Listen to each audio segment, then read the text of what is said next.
উত্থানের পর আলোড়ন তুলেছে চীনা কৃত্রিম বুদ্ধিমত্তা বা এআই ডিপসিক। এআই যুদ্ধে ওপেন এআই এর মতো মার্কিন প্রতিষ্ঠানগুলোর নেতৃত্ব চ্যালেঞ্জের মুখে পড়েছে।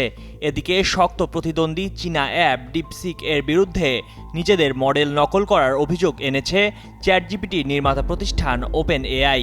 কোম্পানিটি দাবি করেছে ব্যবহারকারীদের প্রশ্নের উত্তর দিতে নিজস্ব এআই মডেল তৈরির জন্য ওপেন এআই এর তথ্য ব্যবহার করেছে ডিপসিক। ব্লুমবার্গ নিউজের এক প্রতিবেদনে এ তথ্য উঠে এসেছে। ডিপসিকের R1 ও V3 দুটি মডেলই চ্যাটজিপিটি জেমিনাই এর মতো পশ্চিমা মডেলগুলোর সমান, কিছু ক্ষেত্রে আরও ভালো কার্যক্ষমতা প্রদর্শন করেছে। আর এ দুটি মডেলের নির্মাণ ব্যয় মার্কিন প্রতিষ্ঠানগুলোর তুলনায় অনেক কম।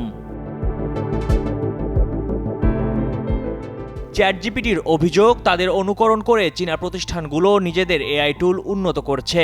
চ্যাটজিপিটির নির্মাতা প্রতিষ্ঠান ওপেন এআই এ বড় বিনিয়োগ রয়েছে মাইক্রোসফটের।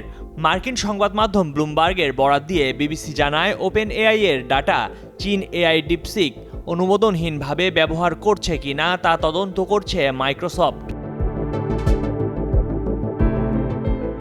হোয়াইট হাউসের সদ্য নিয়োগপ্রাপ্ত এআই ও ক্রিপ্টো বিষয়ক কর্মকর্তা ডেভিড স্যাক্স ফক্স নিউজকে বলেছেন, সাক্ষাৎকারে ডিপসিকের বিরুদ্ধে ওপেন এআই এর মডেলগুলো অবৈধভাবে ব্যবহার করে নিজেদের অ্যালগোরিদম সাজানোর অভিযোগ এনেছেন। তিনি বলেন, ওপেন এআই এর মডেলগুলো থেকে যে জ্ঞান ডিপসিক নিষ্কাশন করেছে তার যথেষ্ট প্রমাণ রয়েছে।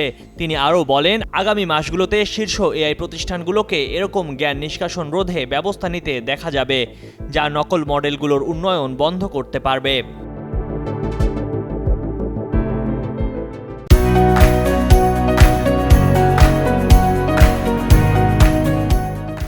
ওপেন এআই একটি বিবৃতিতে অভিযোগ করেছে, চীন ও অন্যান্য দেশের প্রতিষ্ঠানগুলো নিয়মিত মার্কিন এআই কোম্পানিগুলোর মডেল থেকে জ্ঞান নিষ্কাশন করার চেষ্টা করছে।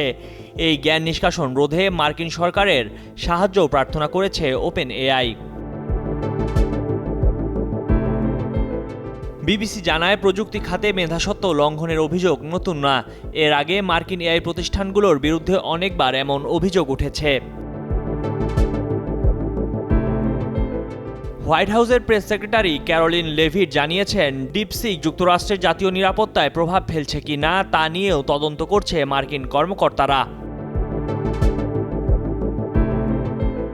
এদিকে মার্কিন নৌবাহিনী তাদের কর্মীদের ডিপসিক ব্যবহারে নিষেধাজ্ঞা দিয়েছে। নিরাপত্তা ও নৈতিক উদ্বেগের কারণে এই সিদ্ধান্ত নেওয়া হয়েছে বলে জানিয়েছে সিএনবিসি।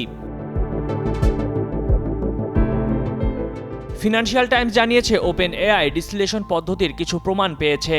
তারা এজন্য ডিপসিককে সন্দেহ করছে। এই পদ্ধতিতে মূল এক এআই মডেল অন্য এআই মডেলের কাছ থেকে বারবার প্রশ্ন করে এবং সেসব উত্তর বিশ্লেষণ করে নিজেদেরকে প্রশিক্ষিত করে। এমন কাজকে ওপেন এআই এর শর্তাবলী লঙ্ঘন বলে মনে করা হচ্ছে। ময়ূখ ইসলাম, কালের কণ্ঠ।